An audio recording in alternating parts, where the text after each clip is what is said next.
Welcome to the Sam and Joe VA Show, where we teach women just like you how to create your very own in-demand virtual assistant business. We're your hosts, Sam and Joe, and get ready to have the control, flexibility, and freedom you've always dreamed of.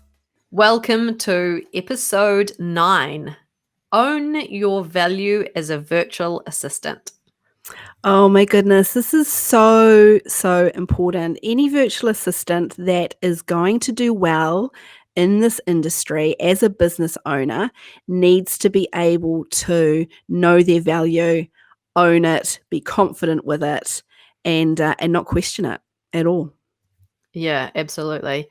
We often hear from virtual assistants who they might have had a potential client say, "Oh, you're too expensive." Or, they've had a bit of a setback that really knocks their confidence in feeling like they're providing a valuable service and able to say that it's $50 an hour, $60 an hour, whatever your rate is. So I think this is a really important episode for all virtual assistants to hear. Absolutely. And I feel there's a change in this episode. Do you feel like you're being really careful with your wording here? What you're saying? I do. I feel as though this is a really hot topic, and it brings up a lot of emotions for both virtual assistants and a lot of clients out there that kind of view the VA world as low value. Yeah, I think there's a lot of people who are looking to hire a virtual assistant who are asking in Facebook groups I see and saying, "Oh, how much is a virtual assistant?" And it really frustrates me when people go back with a number and it's like, what country are you in? Is it US dollars? There's more than one currency in the world. Like, so what are you basing that on?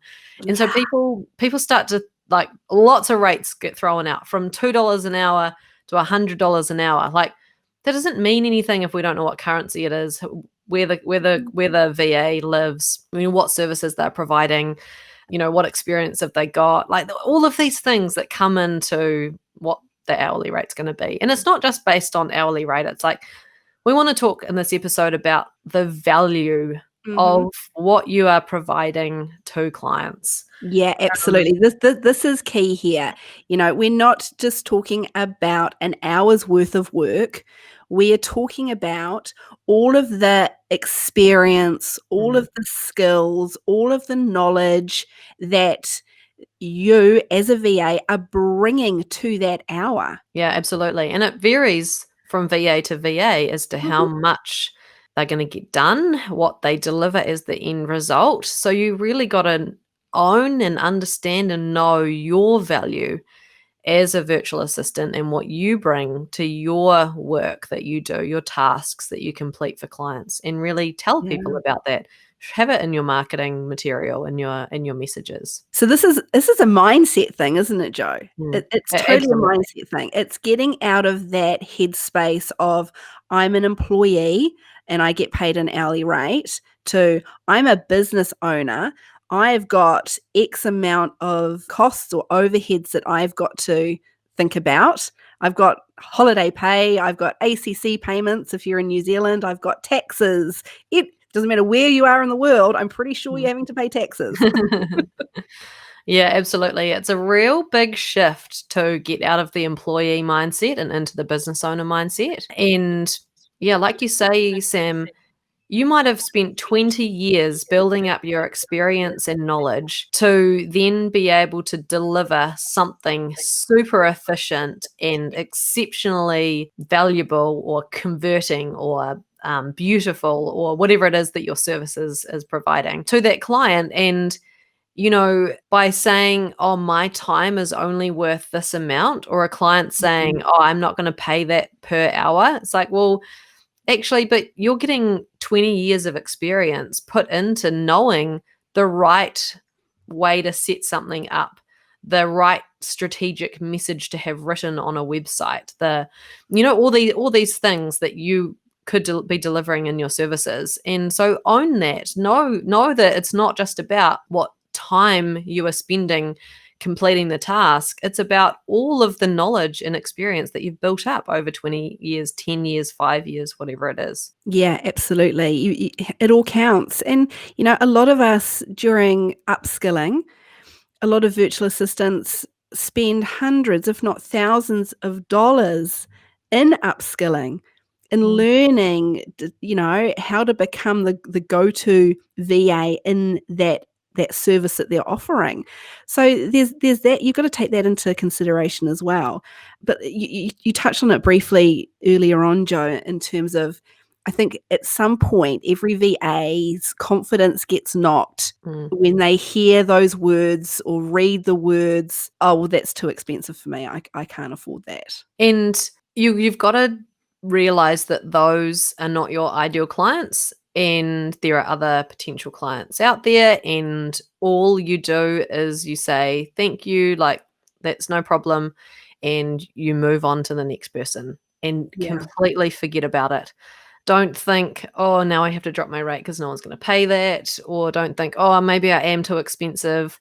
There's another thing that especially women do is they say, oh, well, I couldn't afford $60 an hour to pay. I couldn't afford to pay that. So other people won't be able to afford to do that. It doesn't Mm, matter if you can afford your own service at all. It's completely irrelevant. yeah, It's can you convey your value and the benefits to someone to hire you as a virtual assistant? And can you convey that so well that someone says, yes, I can see the value in what you provide. And so I'm going to hire you as my virtual assistant. That's yeah. all that matters. It doesn't matter if you can afford it or you can't afford it yourself. It's completely irrelevant. So you got to just push that out of your mind. Absolutely. Forget about that altogether. It's about, come back to your why as well. Why are you creating this business? You're creating it to provide for yourself, to provide for your family, to pay the bills, maybe to go on an overseas holiday a couple of times a year. Go back to your why. Now, if you're busting your gut, working 12 hours a day, working till midnight, and the only reason that you're busting your gut is because your prices are too low, but we're not going to get into too much price setting your prices, but is it worth it? Is that why you signed up for Mm. this gig? Probably not. Probably not. But absolutely, when you hear those words, you have that phone call, you read that email, oh, I'm sorry, that's far too expensive. You can't take that personally. You have got to absolutely move on. Okay, thanks for your email. File it away somewhere and try not to ever think about that person again. That person that is saying that they can't afford you is not your ideal client. They will never value. They will never, if that's how your relationship with a client is starting off as, in my mind, you're starting off on the wrong foot. I don't think that client is ever going to value what you're doing for them at all. Yeah. That's why you should never discount your price like Mm. that. Like if someone says you're too expensive, don't ever go back and try and discount your price. Yeah, Just yeah. say thanks and move on. And that's the polite way. You obviously want to be polite and say thank you and say it very politely and move on. In your head, you can be saying, hey, well, I've got a wait list of people that are prepared to spend that on me. So, but I Yeah. wouldn't say that to them, just in your No, absolutely not. Yeah, so I think part of owning your value too is really understanding the benefits of hiring a virtual assistant to someone hiring a virtual assistant. What is the benefit to them or benefits to them? Really, really understanding that can help you understand your own value. And Mm, so some of those things, if you're often we'll have people come to us and they'll, in my VA business, come to us and say, oh, but I could hire someone for $25 an hour, $20 an hour. And we're like, yeah, you definitely could. And they would be not 100% productive like a virtual assistant is. It doesn't end at the 20 or $25 an hour for you. It goes into holiday pay, sick leave, cover for them. In New Zealand, KiwiSaver, or other countries, superannuation. There's the compliance cost of having a team member. There's supplying equipment. There's supplying a desk, a laptop, subscriptions, email, like all sorts of things that the business needs to supply. So if you can help a potential client understand that the cost doesn't just end at the hourly rate for an employee, but it does for a virtual assistant, Mhm. that is the cost. The hourly rate is the cost, the full cost. Yeah, that helps shift people to understand, and really focusing in around that, like, this is 100% productive time. You don't get that with a team member, Mm. an employee. They're not 100% productive because they're coming in. There's other colleagues. There's chats. There's breaks. There's lunch. There's all sorts of things. And with a VA, there's none of that. It's just 100% focused, dedicated time, and that's where the cost ends, Mhm. just the hourly rate.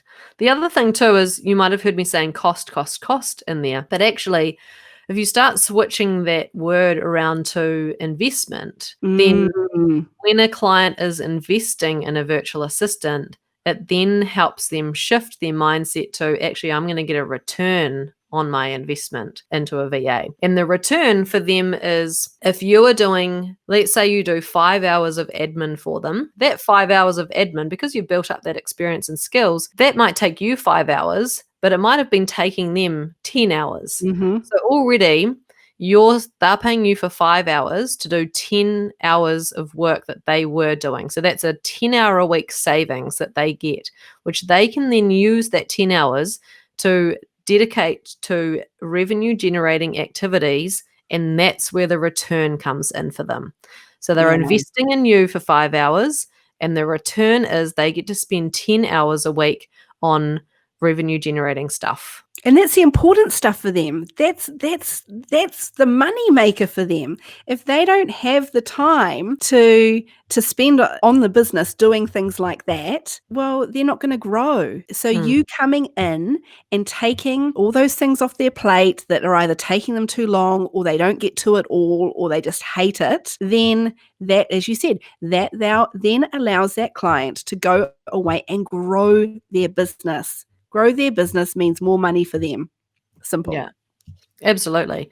And that's how they get a return. It's, yeah, so Mm. if you can understand and be able to convey that fundamental concept to them, then yeah, you're more likely to confirm the client and get started with them. And have a happy client and have them really know your value so that you can Mhm. then own your value. Love that. Love that. No one else is gonna value you unless you value yourself and actually understand what it is you're bringing to the table, because you're bringing loads.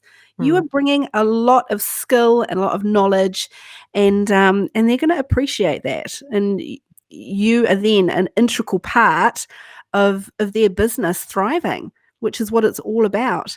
Mindset, all about the mindset and being confident in your value, confident in your pricing, and just stop it. Stop comparing yourself to all of the other VAs. There are thousands, probably hundreds of thousands of virtual assistants globally. I would say a million. I bet there's Yeah, a must million. be. Surely, surely. It's an amazing industry to be in. It's we're booming at the moment. We're only gonna see more growth, but there is plenty of work out there for everybody, and it Mm, doesn't matter what, the difference in that hourly rate, because 'cause we've all got different hourly rates. Somebody that is charging half the amount that you do, they are not your competition. Do not worry. There is plenty of work out for you. There's the ideal client that is gonna pay what you are charging, and they're not gonna mm. question it. That's what you want. Absolutely. So in my VA business, we charge premium prices because we want premium clients because they're the best clients. So yeah, we just position ourselves like that, and we just went with it and owned our value, understood the benefits, could convey those benefits.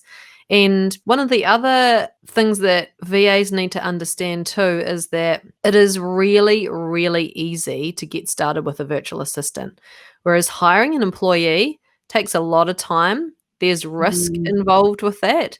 Depending on what country you are in, it's very hard to just instantly let someone go if they're not working out. yeah. So there is a risk around that. And interviewing, doing reference checks, getting them inducted, getting them set up with equipment, like, it actually takes a really long time. Whereas if you can come in as a virtual assistant, I've signed people up on the phone and have said, right, here's how it works. This is what you need. Yep. So went through all of it, sold them on the phone, and then we started handing over. So they started handing over credit card details, login details, got them all set up, all in one phone call. And we were starting work straight after the phone call. Like, you can't do that with an employee. No. It's not possible to hire, recruit, get set up, get started, inducted an employee. So huge benefit for people wanting to hire a virtual assistant. The startup timing can be so short, and start getting tasks completed straight away is amazing for people. Oh, it is. It's so exciting. The fact that you can do that for people, because a lot of people they work quite reactively. So they might be looking for a virtual assistant or looking for some help from somebody, but they need it now. They need that help now. They need it yesterday. So who is better than a virtual assistant to step in and go, yep, I'll take that off your plate. Let's do this. Yeah. One of the other things we've started to do in my own business is we've started to talk about the annual investment that's required for a virtual assistant. So we talk about it in annual terms now rather than an hourly rate, because hourly rates, it's very easy to compare that to, an hourly rate of an employee and feel like it's too expensive. So when we started and switched to an annual investment, they would then compare the annual of what we would charge. So let's say, like in New Zealand, we're charging around like 65 to 70, 80, 90 for some things. So in that sort of price range. And annually, for someone on one of our highest service plans of 40 hours a month, where I think it's around 30,000 New Zealand dollars a year. Now, that's a lot less than you would pay for a full-time an assistant or something like that. Way less. I don't even know if I don't even think that's minimum wage, 30,000 a year. Yeah. So when they can do that comparison, they're like, right, okay, so I'm actually going to save money every year, and because it's 100% productive time, we don't need 40 hours a week to be able to complete all the tasks that an employee would need. We only need 10 to be able to complete the tasks that would be required for a role. The other reason why we only need 10 is not just because it's focused, dedicated time, but we actually will streamline things, implement automation and processes so that it speeds the whole thing up. And then we only need the 10 hours to be able to complete that full-time role. So instantly there's a savings of, it could be up to $20,000, $30,000, $40,000 that someone is saving every year. So see how positioning that value to a client in that way and changing the words and how you're positioning it, even though you're essentially offering the exact same service as if you talked about it in an hourly rate, it's completely different. And the savings is very obvious when you start talking about it like that. So yeah, that's how we own our value. That's fantastic. What a great way to kind of turn that around and really show people exactly how much that dollar value that they are saving per year. It's fantastic. Well done. Yeah. All right. I hope that has really made you think about your own value. And if you do get those people who say, oh, that's too expensive, I really hope that this has helped you, or will help you in that time, to just ignore that. Let it go, say thank you, like that's okay, like we're obviously not a great fit for you, and move on, and be okay with moving on and not let that stall your progress. Yeah, don't let that eat away at you, because it's not going to end well if you do. Don't take it personally, move on. And Jo, I think you said it really well. Own your value so they know your value. Thanks to everyone for listening to this episode of the Sam and Jo VA Show. If you'd like to find out more, head to the Savvy School website to check out the amazing members club and find more free resources. You can find us at savvyschool.co.nz.